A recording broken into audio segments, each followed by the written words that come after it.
যে সকল রাজনীতিবিদেরা ইসকনকে মদত দেওয়ার চেষ্টা করে এবং এদের ভিতরে সবচাইতে বেশি মদত যোগায় শ্যামলী পরিবহনের মালিক।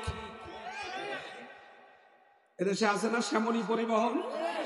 শ্যামলী পরিবহনের মালিক কি জানি নাম, গোরখপুর। এই শ্যামলী পরিবহনের মালিক প্রকাশ্যে দিবালোকে মানুষের সামনে বলেছে, ভারত আর বাংলাদেশকে এক যদি করতে না পারি তাহলে আর মুখ দেখাবো না। আমি বলে দিতে চাই, ইসকনকে সাহায্য করার জন্য বাংলাদেশের স্বাধীনতাকে লুণ্ঠিত করার চেষ্টা যদি তোমরা চালাও, তাহলে বাংলাদেশের কোন রাস্তায় শ্যামলী পরিবহনের কোন গাড়ি চলতে দেওয়া হবে না। সুতরাং সাবধান হয়ে যাও। সন্ত্রাসী যারা, তারাই অন্যদেরকে সন্ত্রাসী আর জঙ্গি সংগঠন করে চালিয়ে 15 বছর নির্যাতন করেছ মানুষের উপরে, লম্বা নির্যাতন চালিয়েছ। আমরা সে কথা ভুলে যাই না।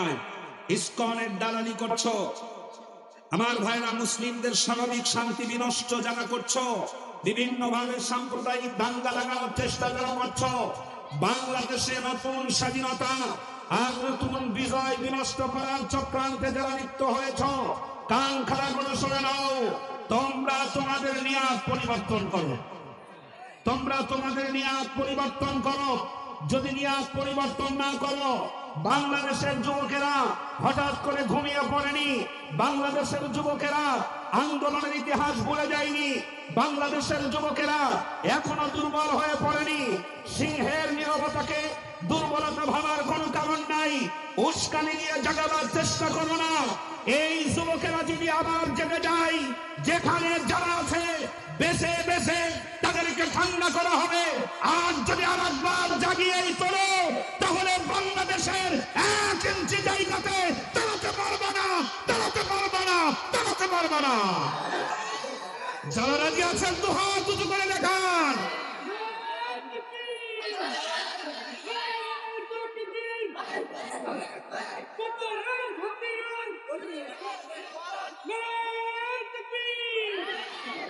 মুসলমানেরা আজ চতুর্মুখী নির্যাতনের এবং ষড়যন্ত্রের শিকার। চতুর্দিক থেকে মুসলমানেরা নির্যাতনের শিকার, ষড়যন্ত্রের শিকার। যেখানে মুসলমান সেখানেই নির্যাতন, যেখানে মুসলমান সেখানেই নির্যাতন। আরাকানে বৌদ্ধরা মুসলমানদের উপর নির্যাতন চালাচ্ছে। কাশ্মীরে ভারতের দালালেরা এবং ভারতপন্থী হিন্দুরা, যারা মোদী সরকারের আশ্রয় প্রশ্রয়ে লালিত সন্ত্রাসী বাহিনী, মুসলিমদের মসজিদের সামনে দাঁড়িয়ে কীর্তন গাচ্ছে, ঢোল তবলা বাজাচ্ছে, মুসলিমদেরকে জোর করে ঘরে হরে রাম হরে কৃষ্ণ বলতে বাধ্য করছে। যেখানে কাশ্মীরে অত্যন্ত খারাপ ভাবে মুসলিমদের উপরে নির্যাতন করা হচ্ছে। গাজায় ইহুদিরা মুসলিমদেরকে নির্বিচারে হত্যা করছে দীর্ঘদিন ধরে। যেখানে মুসলমান সেখানেই নির্যাতন, যেখানে মুসলমান সেখানেই নির্যাতন।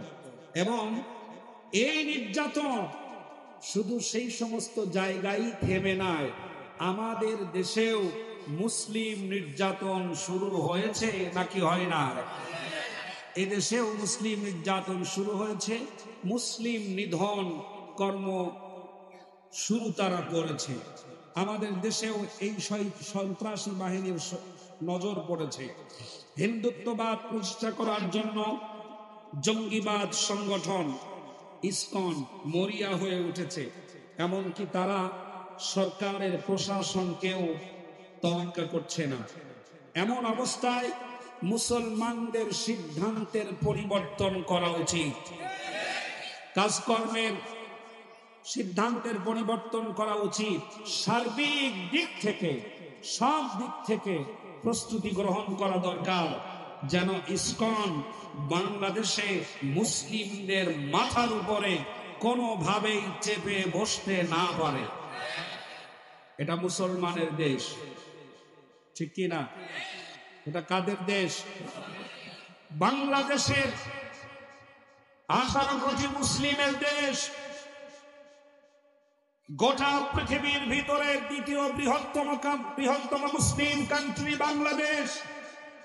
এটা শাহজালালের দেশ, এটা শাহপরানের দেশ, এটা শাহ মাকদুমের দেশ, এটা আল্লামা সাঈদীর বাংলাদেশ, এটা ইসলামী আন্দোলনের কর্মীদের বাংলাদেশ, এটা পবিত্র ভূমি।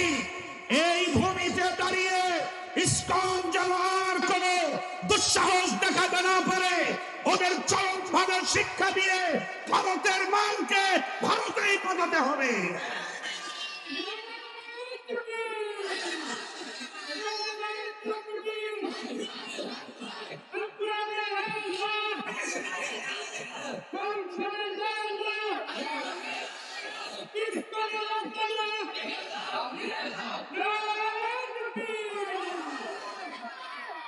সম্মানিত ভাইরা, একটু খেয়াল করেন ইসকনের অপতৎপরতা কতটা জঘন্য। বাংলাদেশে কোনোভাবেই তাদেরকে সংগঠিত হতে দেওয়া যাবে না। তার কারণ লক্ষ্য করেন, মূলত তারা ধর্মীয় কার্যক্রমের আড়ালে হিন্দুত্ববাদ এবং অখণ্ড ভারত প্রতিষ্ঠার কাজ করে যাচ্ছে। শুনতেছেন কথা? হিন্দুত্ববাদ এবং অখণ্ড ভারত বাস্তবায়ন করার কাজ তারা করে যাচ্ছে।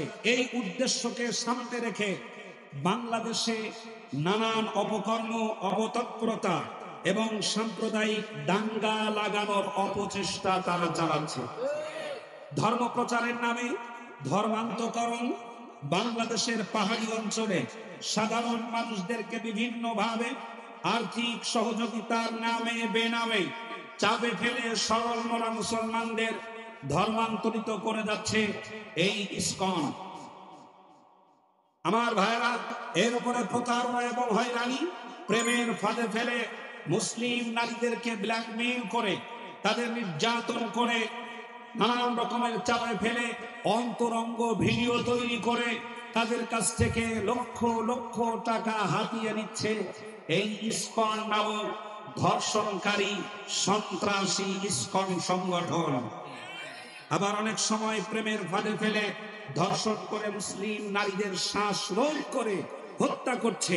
অনেক সময় ভুলিয়ে ভালিয়ে বাংলাদেশের সরল মনা নারীদেরকে কোন রকম ভাবে বর্ডার পার করে ভারতে নিয়ে গিয়ে পতিতালয়ে চড়া দামে বিক্রি করছে ইসকন সংগঠন। তাদের অপরাধের তালিকা অনেক বড় লম্বা। আমার দেশের সেই সময়ের প্রশাসন তাদের মন্দির থেকে কোনো অস্ত্র খুঁজে পায় নাই। আমার দেশের সেই সময়ের নতজানু এবং ভারতের পাঁচাটা দালাল কিছু প্রশাসন অস্ত্র খুঁজে পেয়েছে বিভিন্ন আলেম ওলামার মসজিদের রুমে গরু জবাই করা ছুরি। কিন্তু এখন দেখা যাচ্ছে ইসকনের যতগুলি মন্দির আছে সব মন্দিরে অস্ত্রাগারে তারা পরিণত করেছে এই মন্দিরগুলো। ধর্মের নামে তারা যে কাজগুলো করে যাচ্ছে, মানব পাচার করছে, অর্থ আত্মসাৎ করছে, মুসলিমদের সন্তানদেরকে ভুলিয়ে ভালিয়ে ভারতে নিয়ে গিয়ে পতিতালয়ে চড়া দামে বিক্রি করে দিচ্ছে।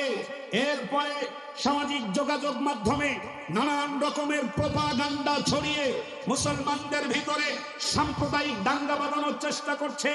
আমার ভাইরা, যারা এতগুলো অপরাধ বাংলার জমিনে করছে, যাদের এজেন্ডা বাস্তবায়ন করার জন্য বাংলার জমিনে তারা সাম্প্রদায়িক দাঙ্গা লাগানোর চেষ্টা করছে, সতর্ক করে দিতে চাই, তোদের মা চলে গেছে ভারতে, তোরাও বাংলাদেশ থেকে পালিয়ে ভারতে চলে যাও।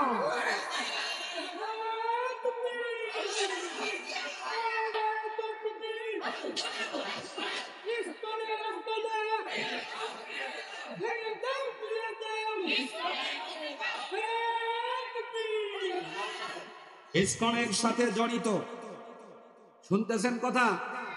ইসকনের সাথে, জঙ্গি সংগঠনের সাথে জড়িত বাংলাদেশের অনেক রাজনীতিবিদ, ঠিক না? বাংলাদেশের অনেক প্রশাসন, বাংলাদেশের অনেক সাংবাদিক, বাংলাদেশের অনেক প্রিন্ট মিডিয়া এদের সাথে জড়িত। কান খাড়া করে শুনে নাও, বহু চেষ্টা করেছ, শহীদ তিতুমীরের উত্তরসূরিদেরকে দামায় রাখতে পারো নাই। এরা একটু থেমে আছে, একটু জিরিয়ে নিচ্ছে বলে এটাকে সুবর্ণ সুযোগ মনে করার কোনো কারণ নাই। এরা কিন্তু আন্দোলন ভুলে যায় নাই। যে সকল রাজনীতিবিদেরা ইসকনকে মদদ দেওয়ার চেষ্টা করে এবং এদের ভিতরে সবচাইতে বেশি মদদ যোগায় শ্যামলী পরিবহনের মালিক। এদেশে আছে না শ্যামলী পরিবহন? শ্যামলী পরিবহনের মালিক কি জানি নাম, গোরা। এই শ্যামলী পরিবহনের মালিক প্রকাশ্যে দিবালোকে মানুষের সামনে বলেছে, ভারত আর বাংলাদেশকে এক যদি করতে না পারি তাহলে আর মুখ দেখাবো না। আমি বলে দিতে চাই, ইসকনকে সাহায্য করার জন্য বাংলাদেশের স্বাধীনতাকে লুণ্ঠিত করার চেষ্টা যদি তোমরা চালাও, তাহলে বাংলাদেশের কোন রাস্তায় শ্যামলী পরিবহনের কোন গাড়ি চলতে দেওয়া হবে না। সুতরাং সাবধান হয়ে যাও। সন্ত্রাসী যারা, তারাই অন্যদেরকে সন্ত্রাসী আর জঙ্গি সংগঠন বলে চালিয়ে 15 বছর নির্যাতন করেছ মানুষের উপরে, লম্বা নির্যাতন চালিয়েছ। আমরা সে কথা ভুলে যাই না। ইসকনের দালালি করছো আমার ভাইরা, মুসলিমদের স্বাভাবিক শান্তি বিনষ্ট যারা করছো, বিভিন্নভাবে সাম্প্রদায়িক দাঙ্গা লাগানোর চেষ্টা যারা করছো, বাংলাদেশে নতুন স্বাধীনতা আর নতুন বিজয় বিনষ্ট করার চক্রান্তে যারা লিপ্ত হয়েছ, কান খাড়া করে শুনে নাও, তোমরা তোমাদের নিয়াত পরিবর্তন করো। তোমরা তোমাদের নিয়াত পরিবর্তন করো। যদি নিয়াত পরিবর্তন না করো, বাংলাদেশের যুবকেরা হঠাৎ করে ঘুমিয়ে পড়েনি। বাংলাদেশের যুবকেরা আন্দোলনের ইতিহাস ভুলে যায়নি। বাংলাদেশের যুবকেরা এখনো দুর্বল হয়ে পড়েনি। সিংহের নীরবতাকে দুর্বলতা ভাবার কোনো কারণ নাই। উস্কানি দিয়ে জাগাবার চেষ্টা করো না। এই যুবকেরা যদি আবার জেগে যায়, যেখানে যারা আছে বেছে বেছে তাদেরকে ঠান্ডা করা হবে। আর যদি আর একবার জাগিয়েই তোলো, তাহলে বাংলাদেশের 1 ইঞ্চি জায়গাতে দাঁড়াতে পারবে না, দাঁড়াতে পারবে না, দাঁড়াতে পারবে না। যারা রাজি আছেন দু হাত উঁচু করে দেখান।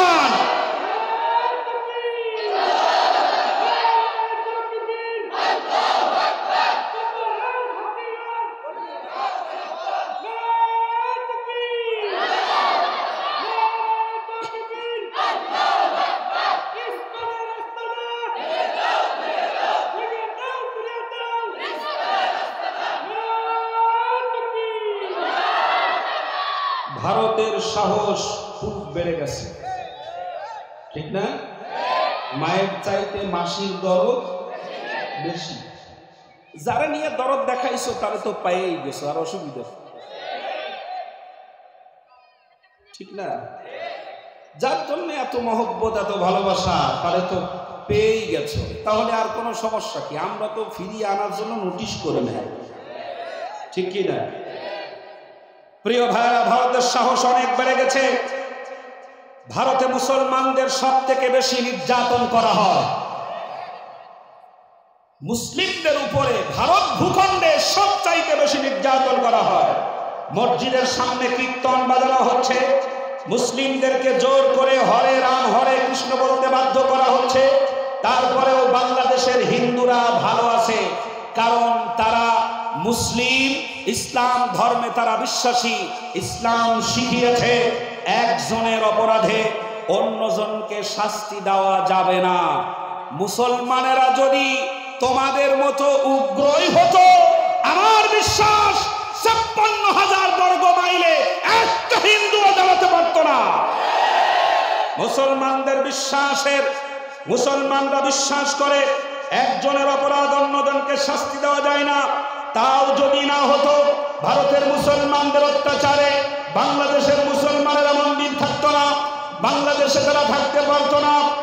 সুতরাং ভারতকে বলে দিতে চাই, শুনে নাও, তোমার অস্ত্র বেশি থাকতে পারে, তোমার ভূখণ্ড বেশি হতে পারে, বাংলাদেশের মুসলমানেরা যদি আর একবার জেগে ওঠে, বাংলাদেশের মুসলমানেরা যদি ঘুম থেকে আর একবার জেগে ওঠে, শাহাদাতের তামান্না অন্তরে যদি জাগ্রত করেই ফেলে, ভারত, আমি তোমাদেরকে বলে দিতে চাই, অবশ্যই যদি এরা আবার শহীদ কুতুবুদ্দিনের বাসাতে করে আবার যদি গর্জে ওঠে, ভারতের লাল কেল্লায় আল্লাহর এই জমিনে কালেমার পতাকা উড়ে যাবে, কালেমার পতাকা উড়ে যাবে, কালেমার পতাকা উড়ে যাবে। চিল্লায়ে বলেন ঠিক কিনা? ভারতেও কালেমার পতাকা উড়াতে চান? ভারতে কালেমার পতাকা উড়াতে চান? মুসলিমদের পুরাতন ভূমি ওই ভারতের প্রত্যেকটি জায়গায় কালেমার পতাকা উড়ানোর জন্য প্রস্তুত যারা আছেন, দু হাত উঁচু করে দেখিয়ে দেন। নারায়ে তাকবীর। ঘুমিয়ে গেছেন না ঘুম ভাঙছে? ঘুম ভাঙছে? আমি ঘুম ভাঙানোর জন্য একটু চেষ্টা করছি। আল্লাহ যেন আমাদের জেগে থাকার তৌফিক দান, বলেন আমিন। নতুন স্বাধীনতাকে লুণ্ঠিত করার জন্য, ভুলণ্ঠিত করার জন্য এক দল এখনো নানান রকমের ষড়যন্ত্র করে যাচ্ছে। সুতরাং আপনাদের প্রত্যেককে প্রহরীর কাজ করতে হবে, সজাগ থাকতে হবে, ঠিক কিনা? এজন্য বলি